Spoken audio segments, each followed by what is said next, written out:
27 خرداد چه روزی؟ انشالله روز که انتخابات رئیس جمهوره تمام ایران یعنی اکثرا ازم باید رای بدیم.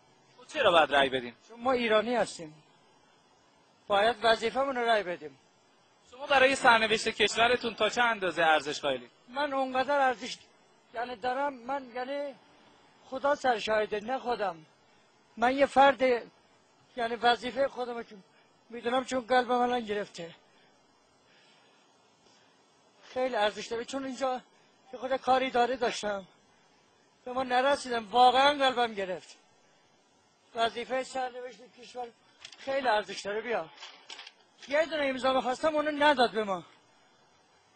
خیلی متشکرم.